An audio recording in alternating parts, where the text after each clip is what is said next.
Hello. जोहार दोस्तों, नमस्कार। कैसे हैं आप लोग और कैसा तैयारी चल रहा है? आइए आज का क्लास हम लोग स्टार्ट करते हैं। देखिए, हम लोग झारखंड ज्योग्राफी पढ़ रहे हैं।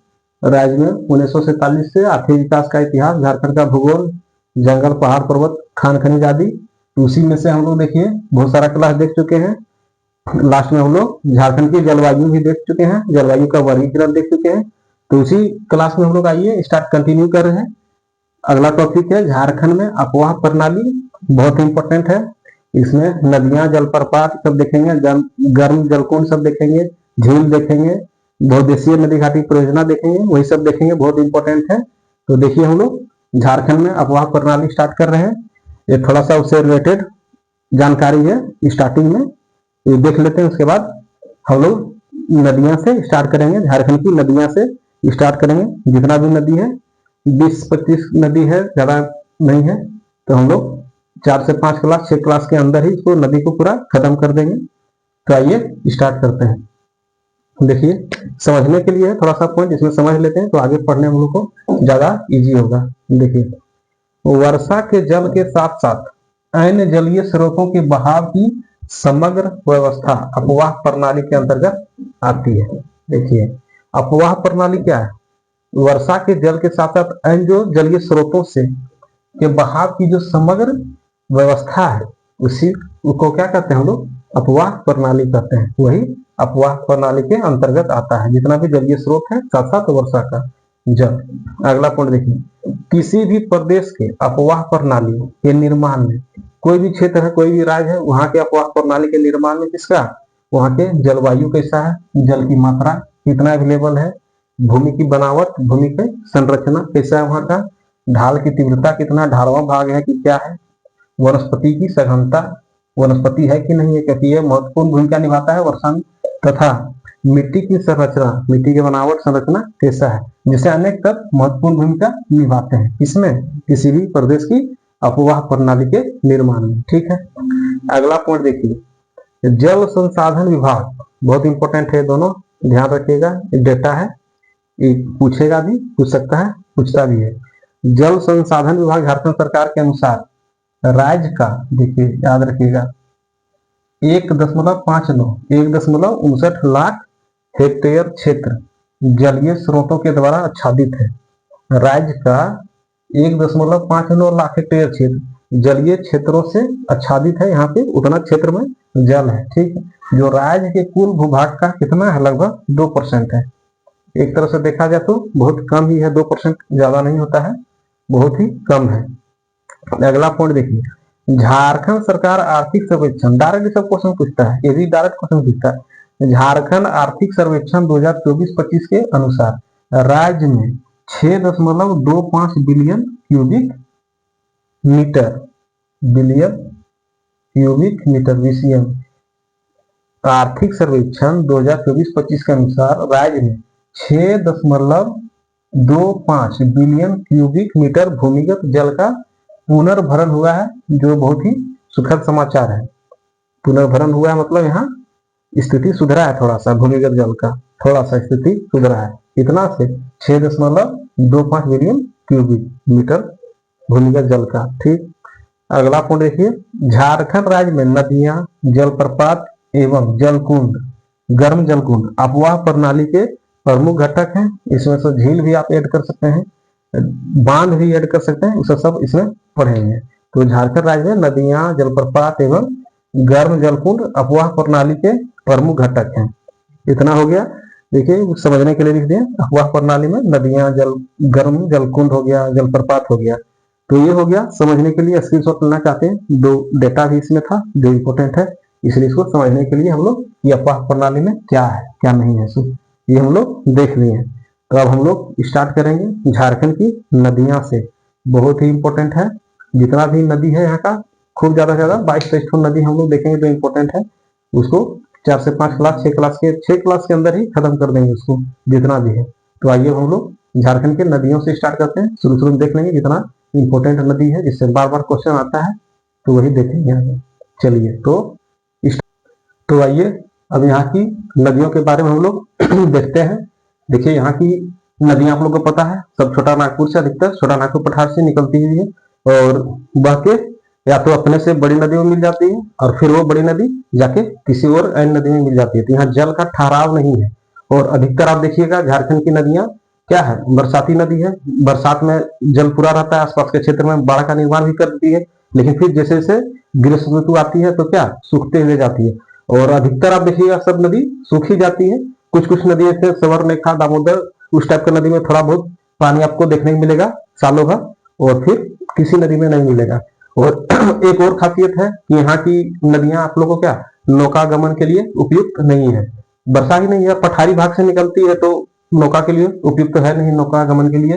तो एक ही नदी है जिसे यहाँ लिखे हुए हैं, आइए देख लेते हैं। देखिए झारखंड की नदियां हम लोग स्टार्ट की हैं। थोड़ा सा इंपॉर्टेंट पॉइंट है, इसको जानना जरूरी है। झारखंड की नदियां पढ़ने से पहले ये आपको जानना जरूरी है। उसके बाद हम लोग लगातार नदी पढ़ के खत्म कर देंगे पूरा। सोन नदी से स्टार्ट करेंगे, यही क्लास में हम लोग देख लेंगे सोन नदी और उत्तरी कोयल नदी। उत्तरी कोयल नदी सोन नदी की सहायक है, और सोन नदी फिर जाके कहाँ गंगा में मिलती है। तो यही क्लास में हम लोग दो नदी भी देख लेंगे। तो आइए देख लेते हैं इंपॉर्टेंट पॉइंट यहाँ पे। देखिए झारखंड की नदियां, देखिए झारखंड में प्रवाहित नदी जलधाराओं को दो प्रकार से विभाजित किया जाता है। यहाँ जो नदी जलधारा नदी यहाँ जो प्रवाहित होती है, बहती है, उसको दो भाग में हम लोग क्या विभाजित करके देखते हैं। पहला क्या है, देखिए पठारी भागों से निकलकर उत्तर की ओर प्रवाहित नदियां, इसको क्या कहते हैं उत्तरवर्ती या गंगावर्ती नदियां जाके उत्तरवर्ती नदियां क्या अपने से बड़ी नदी में मिलके फिर वो नदी जाके गंगा में मिलती है, या तो डायरेक्ट जाके गंगा में मिलती है। तो वही लिखा हुआ है पठारी भागों से निकली उत्तर की ओर प्रवाहित नदियां, उसी को क्या उत्तरवर्ती या गंगावर्ती नदियां कहते हैं। और दूसरा देखिए, दूसरा पॉइंट, पठार के दक्षिणी भागों से निकलकर पूर्व की ओर प्रवाहित नदियां या दक्षिण की ओर प्रवाहित नदियां। तो वही है पठार के दक्षिणी भागों से निकलकर पूर्व की ओर प्रवाहित नदियां, इसको पूर्ववर्ती या दक्षिणा या दक्षिणवर्ती नदियां भी कहते हैं। तो मेन यही दो पार्ट है हम लोग का, जो हम लोग देखेंगे यहाँ की नदियां किधर प्रवाहित होती है, कहाँ से निकलती है, किधर प्रवाहित होती है। यही क्या कहते हैं, जलधाराओं को दो प्रकार से विभाजित करके हम लोग देखते हैं। अब थोड़ा सा ही जानकारी भी जरूरी है, विशेषताएं, यहाँ की नदियां की विशेषताएं। देखिए यहाँ की नदियां बरसाती है, सबको पता है कि यहाँ नदियां बरसाती है। बरसात में ही यहाँ जल आप लोग को देखने को मिलेगा। उसके बाद सालों भर क्या रहता है, सूखा ही रहता है, थोड़ा बहुत पानी रहता है। देखिए वर्षा ऋतु में जल की मात्रा अधिक होने से आसपास के क्षेत्रों में क्या बाढ़ लाती है, जबकि ग्रीष्म काल में अधिकांश नदियां सूख जाती है। वही चीज था। अगला पॉइंट देखिए, ये बहुत इंपॉर्टेंट है। देखिए मोर या मयूराक्षी जो नदी है हम लोग का को छोड़कर झारखंड की अन्य नदियां नौकागमन के लिए क्या उपयुक्त नहीं है। तो याद रखिएगा, नौकागमन के लिए झारखंड में कौन एक ही नदी है, मोर या मयूराक्षी नदी जिसको कहते हैं, उसी में नौकागमन थोड़ा बहुत होता है। उसके अलावा किसी नदी में वो क्षमता नहीं है कि नौकागमन उसमें हो जाए। अगला देखिए, उत्तर प्रवाहित नदियां पठारी भाग से उतरकर मैदानी भाग में मंद गति वाली हो जाती है। उत्तर प्रवाहित जो नदियां है, उत्तर की ओर नदियां, वो पठारी भाग से निकल के क्या मैदानी भाग में प्रवेश करती, तो अपना गति क्या उसका हो जाता है, मंद हो जाता है। जबकि दक्षिण भाग में ढाल ज्यादा होने के कारण इसकी गति अपेक्षाकृत क्या हो जाती है, थोड़ा तीव्र हो जाती है, थोड़ा अधिक हो जाती है। तो ये हो गया कुछ थोड़ा बहुत विशेषता यहाँ की नदियों का। अब हम लोग पढ़ेंगे तो थोड़ा ज्यादा मजा आएगा कि यहाँ की नदियों के बारे में विशेषता देख लिए, और दो भाग में बांट के पढ़ते हैं, उत्तरवर्ती गंगावर्ती नदियां या पूर्ववर्ती दक्षिणावर्ती नदियां। इस जानना बहुत जरूरी था। तो अब आइए हम लोग स्टार्ट करेंगे नदी से। यही क्लास में हम लोग देख लेंगे सोन नदी के बारे में जितना भी इंपॉर्टेंट जानकारी है, और उत्तर कोयल नदी, दोनों बहुत ही इंपॉर्टेंट है झारखंड की। तो आइए हम लोग स्टार्ट करते हैं। तो चलिए अब सोन नदी के बारे में हम लोग देख लेते हैं, इसके बाद उत्तरी कोयल नदी के बारे में देख लेंगे जो इसकी सहायक है। तो आज का क्लास हम लोग का यहाँ समाप्त हो जाएगा, क्योंकि ज्यादा नदी कवर करने से क्लास लंबा हो जाएगा, इसलिए हम लोग दो ही नदी इसमें देखेंगे। और अपवाह तंत्र से जितना भी जानकारी था आप लोग को दे ही दी है। तो आइए देख लेते हैं सोन नदी। वैसे तो सोन नदी सिर्फ एक तरह से आप देखा जाए तो बॉर्डर का ही निर्माण करती है, उत्तर पश्चिमी भाग में राज्य के बॉर्डर का ही निर्माण करती है, और डीप से पूरा अंदर से बहती नहीं है, लेकिन फिर भी ये झारखंड को टच करती है, जैसे कि गंगा नदी साहिबगंज में टच करती है। तो इंपॉर्टेंट तो हो ही जाता है, तो इसके बारे में जानकारी जानना जरूरी है हम लोग को। तो आइए हम लोग देख लेते हैं इससे रिलेटेड जो एग्जाम ओरिएंटेड पॉइंट है। देखिए सोन नदी के बारे में, उद्गम स्थल आप लोग बहुत फेमस है, पता होगा, मैकाल पर्वत की अमरकंटक चोटी। अमरकंटक कहीं पहाड़ी लिखा रहेगा, कहीं पठार, कहीं चोटी, तो अमरकंटक पहाड़ी मान के चलिए, वहीं से इसका उद्गम स्थल है। और यहाँ से आप लोग का एक बहुत इंपॉर्टेंट नदी है भारत की, हम लोग पढ़ते हैं नदियां, तो उसमें एक ठोर यहाँ से एक ठोर नदी का उद्गम स्थल है, आप लोग बताइएगा। देखिए मुहाना गंगा नदी पटना के पास जो है, दानापुर के पास पटना में जाके कहा गंगा नदी में मिल जाती है। देखिए इसकी सहायक नदी में देखा जाए तो इंपॉर्टेंट में रिहंद, कुल्हड़, और हम लोग को यहाँ जानना जरूरी है क्या, तीसरा उत्तरी कोयल। हम लोग को इससे मतलब होगा उत्तरी कोयल नदी इसकी सहायक नदी है झारखंड में, जो कहाँ से, इसके बारे में भी अगला क्लास में, अभी इसी क्लास में देखेंगे। रांची पठार से निकलती है।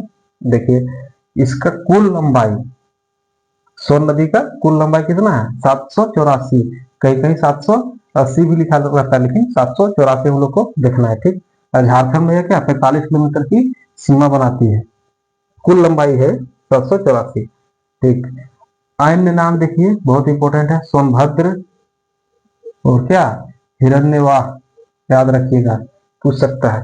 सोन नदी का अन्य नाम क्या है, सोनभद्र भी बोला जाता है या हिरण्यवाह भी बोला जाता है, ठीक है। देखिए यहाँ थोड़ा सा फिगर बनाए हैं, झारखंड का मैप है, देखिए पश्चिमी हिस्सा है, उत्तर पश्चिमी हिस्सा, यहाँ गढ़वा यहाँ से इधर से आती है, गढ़वा में प्रवेश करती है, उसके बाद पलामू की सीमा बनाते हुए इधर से निकल जाती है, बिहार में निकल जाती है। तो ये देखिए गढ़वा जिला है, ये पलामू जिला है, और ये देखिए उत्तरी कोयल नदी जाके इसको मिलती है यहाँ पे। तो यही है सोन नदी, हम लोग का इस तरह आके इस तरह सीमा बनाते हुए निकल जाती है, इधर बिहार में जाके पटना तरफ मिल जाती है। तो ये देखिए यह मध्य प्रदेश, उत्तर प्रदेश और झारखंड के कहा गढ़वा से होते हुए पलामू जिले की उत्तरी सीमा बनाती है, तथा बिहार में पटना के पास गंगा नदी में मिल जाती है। देखिए ये आप देखिएगा मैकाल पर्वत जो है वो मध्य प्रदेश में भी इसका हिस्सा हो, थोड़ा सा छत्तीसगढ़ में भी इसका हिस्सा है। और ये जो मैकाल पर्वत है देखिएगा सतपुड़ा, सतपुड़ा जो पहाड़ी है, सतपुड़ा रेंज है, उसका ईस्टर्न पार्ट है, पूर्वी हिस्सा है मैकाल पर्वत। विंध्याचल और सतपुड़ा पर्वत आप लोग पढ़े होंगे, तो वही सतपुड़ा का ही पूर्वी हिस्सा है मैकाल पर्वत, जो मध्य प्रदेश और उत्तर प्रदेश दोनों, छत्तीसगढ़ दोनों में है। तो यह क्या मध्य प्रदेश, उत्तर प्रदेश और झारखंड में गढ़वा से होते हुए पलामू जिले की उत्तरी सीमा बनाती है, तथा बिहार में पटना के पास गंगा नदी में मिल जाती है। गंगा की एक महत्वपूर्ण सहायक नदी है, सबसे बड़ी में आती है सोन नदी। देखिए अगला पॉइंट देखिए, यह झारखंड के उत्तर पश्चिमी भाग की सीमा का निर्धारण करती है। देखिए यह झारखंड के उत्तर पश्चिमी यही लिखा हुआ है कि झारखंड के उत्तर पश्चिमी भाग की सीमा का निर्धारण करती है या निर्माण करती है। देखिए यह झारखंड की एकमात्र सदानीरा नदी है। देखिए सालों भर इसमें जल रहता है, वो एकमात्र सोन नदी है, बहुत बड़ी नदी है, इसमें तो रहेगा ही रहेगा, गंगा की सहायक है। और देखिए यह झारखंड की सबसे पश्चिमी नदी भी मान सकते हैं इसको, झारखंड की सबसे पश्चिमी नदी है। भले ये सिर्फ सीमा का निर्धारण करती है, उतना इंपॉर्टेंट झारखंड में नहीं है, लेकिन फिर भी आपको एग्जाम पॉइंट ऑफ व्यू से बहुत ही इंपॉर्टेंट हो जाता है झारखंड के लिए। क्यों ना ही सिर्फ बॉर्डर का ही निर्माण करे, जितना इंपॉर्टेंट राज्य के लिए उतना फायदा नहीं पहुंचाए, लेकिन फिर भी इसमें भी बाढ़ बहुत आता है, लेकिन बांध और बैराज बना के इसको कंट्रोल किया हुआ है, अब उतना दिक्कत इससे नहीं है। तो देखिए सोन नदी के बारे में आप लोग स्क्रीनशॉट ले लीजिए। बस झारखंड का कोई भी एग्जाम में सोन नदी से पूछेगा क्वेश्चन तो यही पूछेगा, कहाँ से उद्गम होता है, इसका मुहाना कहाँ पे है, सहायक नदी कौन है, इसकी कुल लंबाई कितना है, यदि इतना अंदर जाए तो। उसके बाद अन्य नाम आप लोग याद रखिएगा, और यही उत्तर पश्चिमी भाग की सीमा का निर्धारण करती है। यह झारखंड की एकमात्र सदानीरा नदी है और झारखंड की सबसे पश्चिमी नदी भी इसको कह सकते हैं। तो सोन नदी से यही जानकारी था, हम लोग को देख लीजिए, सोन नदी से रिलेटेड सभी जानकारी यहाँ लिख दी है। अब आइए हम लोग देख लेते हैं क्या उत्तरी कोयल नदी के बारे में, जो इसकी सहायक नदी है। तो हम लोग का ये आज का वीडियो समाप्त हो जाएगा। तो आइए उत्तरी कोयल नदी के बारे में देखते हैं।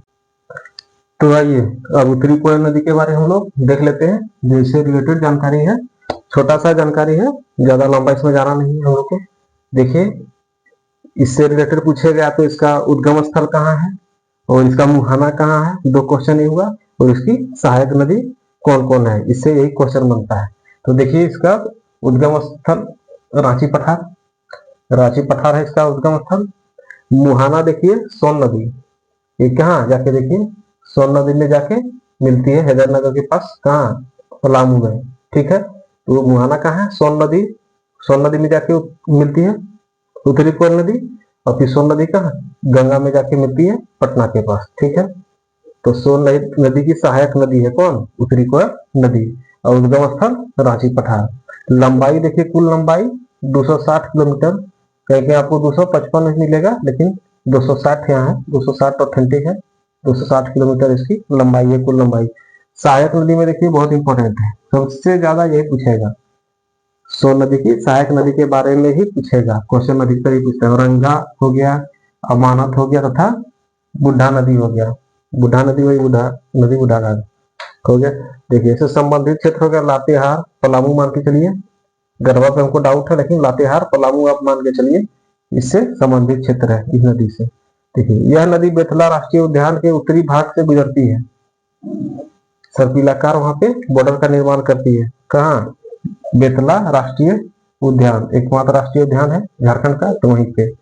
ठीक, यह नदी कौन, उत्तरी कोयल नदी। देखिए, लातेहार के मंडल नामक स्थान पर इसके तट पर कुटकू कुटकू बांध का निर्माण किया गया, जिसे बहुत फेमस है मंडल बांध, जो बहुत सालों से लटका हुआ था ये परियोजना मंडल बांध, वहां के विरोध के चलते, तो वही वह मंडल बांध का निर्माण किया गया है। तो याद रखिए, मंडल बांध का लातेहार में, इस पे उत्तरी कोयल नदी पे।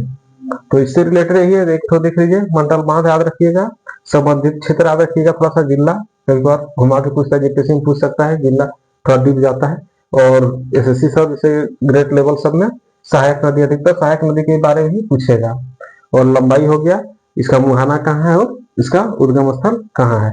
तो हम लोग का आज का क्लास में इतने रखते हैं। उत्तरी कोयल हो गया, सोन नदी हो गया, और अफवाह तंत्र से जो भी इंट्रोडक्शन में जानकारी चाहिए था वो हमने दे दी है। तो आज का क्लास यहीं समाप्त करते हैं।